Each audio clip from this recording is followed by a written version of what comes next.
दोस्तों मैं कुछ दिनों पहले गूगल पे टाइप किया कि अपनी वैल्यू कैसे बढ़ाएं।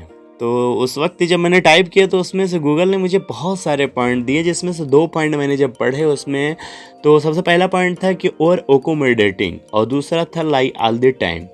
जब इन दोनों को स्टडी किया, स्टडी करने के बाद फिर इसको मैंने अपनी लाइफ में इम्प्लीमेंट करना शुरू किया। जब इम्प्लीमेंट किया तो इसका जो रिज़ल्ट आया ना, तो आप यकीन करो रिज़ल्ट ऐसा था जो आप सोच नहीं सकते। यानी कि रियली इसका इतना बड़ा इम्पैक्ट पड़ा, जिसकी वजह से मुझे खुद फील होने लगा कि आप अगर ऐसे करते हो तो आपकी वैल्यू ऑटोमेटिकली मार्केट में बन जाती है। देखो भाई, वैल्यू हो या रिस्पेक्ट कह लीजिए, इसको अगर आपको बढ़ाना है तो सबसे पहले हमें ये जानना होगा कि रिस्पेक्ट होता क्या है। रिस्पेक्ट क्या है? जब हम कोई भी सराहना वाला काम करते हैं ना, इंस्पायरिंग काम करते हैं, तो उससे क्या होती है, हमारी वैल्यू यानी कि हमारी रिस्पेक्ट ऑटोमेटिकली बिल्ड हो जाती है मार्केट के अंदर। आप हो किसी भी एग्ज़ाम की प्रिपरेशन जब तक करते रहोगे कुछ नहीं होगा, लेकिन जैसे ही आप एग्ज़ाम को क्वालिफाई करने के बाद जब रिज़ल्ट देते हो ना, तो लोग आपकी ऑटोमेटिकली रिस्पेक्ट करने लगते हैं, वैल्यू बढ़ जाती है आपके मार्केट में। तो इसी तरीके से मैंने 2 पॉइंट सीखे, जो 2 पॉइंट बहुत ही यूज़फुल हैं, बहुत ज़बरदस्त है। बस एंड तक बने रहिए। देखो भाई, पहला पॉइंट है ओवर अकोमोडेटिंग। ओवर अकोमोडेटिंग में क्या होता है कि मैंने इसको जो अपनी लाइफ में इम्प्लीमेंट किया, तो उसमें ये पाया कि एक शादी में हम लोग गए अपने फ्रेंड के साथ।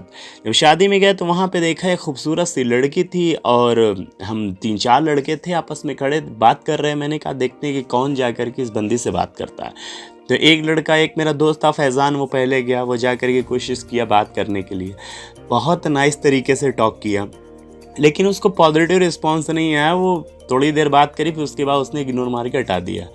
ऐसे ही दूसरे फ्रेंड ने किसी बहाने से फिर वहाँ तक पहुँचे, फिर जा कर के कोशिश करी इस लड़की से बात करने की, लेकिन उसने फिर भी बात नहीं की। तो दोनों लोगों ने आकर के मुझसे बताया, यार वो तो बड़ी खड़ूस टाइप की है, वो तो किसी से बात ही नहीं कर रही। तो मैंने कहा चलो मैं भी कुछ करता हूँ। तो मैं इस टॉपिक को पढ़ के गया था, तो मैंने जा कर के बात करने की कोशिश करी। जब मैं पहुंचा, एकदम स्ट्रेट फॉरवर्ड, एकदम नॉर्मल वे में मैंने बात किया उससे, अच्छे से रिस्पेक्ट के दायरे में।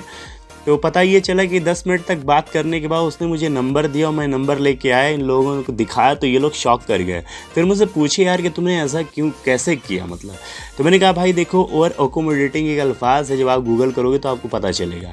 ओवर अकोमोडेटिंग में ऐसा होता है कि जब आप किसी भी इंसान को खुश करने के चक्कर में ज़्यादा तारीफ़ें करने लगते हो ना, तो ऑटोमेटिकली आपकी इमेज यानी कि वैल्यू सामने वाले के दिमाग में डाउन हो जाती है। और जिससे होता है क्या है कि सामने वाला आपको जर्क टाइप का वर्थलेस समझने लगता है, जिससे क्या होता है कि आपको वहीं से रिजेक्ट कर देता है।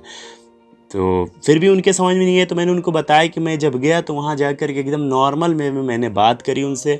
बात करता रहा, 5 मिनट तक बात करता रहा। फिर उसके बाद ऐसी टॉपिक निकली जिसकी वजह से उन्होंने मुझे अपना कॉन्टैक्ट नंबर दिया और मुझसे बात करने के लिए आगे भी कहा है। तो ये रहा नंबर। तो लोग देखे, मेरे साथ के जो फ्रेंड थे वो लोग थोड़ा सा शॉक करे, ऐसा कैसे हो सकता है। मैंने उनको कई तरीके से उनको समझाया कि भाई देखो, किसी भी शख्स से, चाहे मेल हो या फीमेल हो, आप अगर जाओगे उनसे खुशी के साथ उतनी बात करोगे जितनी उनको ज़रूरत है। आप क्या करते हो कि खुश करने के चक्कर में ज़्यादा ही रिस्पेक्ट करने लगते हो, इतना ज़्यादा रिस्पेक्ट कर देते हो, सामने वाला समझ जाता है कि ये रिस्पेक्ट नहीं कर रहा बल्कि चापलूसी कर रहा है। तो आपको करना क्या है, ओवर अकोमोडेटिंग से हमें बचना है। हमें सिर्फ उतनी बात करनी है कि जितने से आपका काम चल जाए। रिस्पेक्ट के दायरे में बात करिए, लेकिन स्ट्रेट फॉरवर्ड बात करिए, और एकदम काम हो करके सामने वाले को लगे कि आप रिस्पेक्ट भी कर रहे हो, और साथ साथ आपको ऐसा भी लगना चाहिए कि आप चिपकू टाइप के नहीं हो। तो इसलिए ओवर अकोमोडेटिंग इस टेक्निक को आप आजमाइए, आपकी वैल्यू बढ़ने लगेगी ऑटोमेटिकली मार्केट में। दूसरी टेक्निक है लाई ऑल द टाइम। देखो भाई, कोई भी इंसान हो, जब झूठ लिमिट से ज़्यादा बोलता है ना, तो ऑटोमेटिकली उसकी वैल्यू क्या होती है, कम हो जाती है। ऐसा इसलिए मैं बता रहा हूँ क्योंकि मेरा एक दोस्त था, वो हम लोग गांव में रहा करते थे इलाहाबाद में। तो दोस्त क्या हुआ कि मुझसे पहले वो दिल्ली निकल गया जॉब के लिए। मैं वहाँ पर स्टडी करता रहा इलाहाबाद में, वो जॉब के लिए दिल्ली निकल गया। फिर 3-4 साल के बाद एक दिन फेसबुक के ज़रिए मेरी बात हुई उनसे। तो मैंने कहा भाई क्या चल रहा है वहाँ पे। तो बोला भाई मैं तो यहाँ पे जो MNCs में जॉब कर रहा हूँ, ऐसे ऐसे बहुत बेहतरीन सेटअप हो गया, अगर आप चाहो तो आ सकते हो। मैंने भी इरादा किया, मैं भी सोचा कि चलो यार दिल्ली चलते, जॉब वॉब करते। तब मैं यूट्यूब नहीं कर रहा था।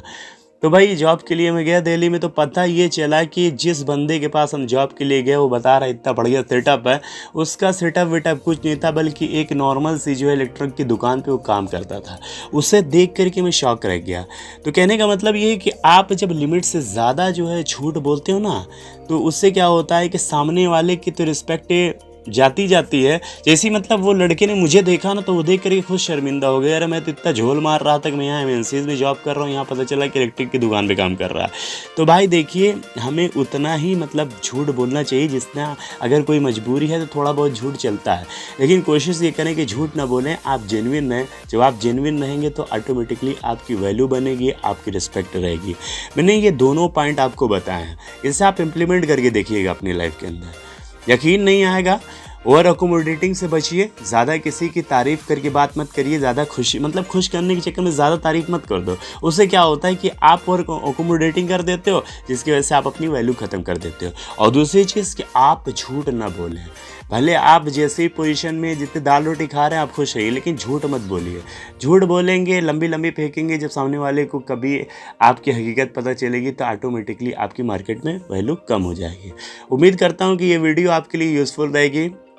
आज के लिए इतना ही दोस्तों, इसे आगे फॉरवर्ड भी करते रहिए और मुझे भी हिम्मत देते रहिए। Take care, bye bye.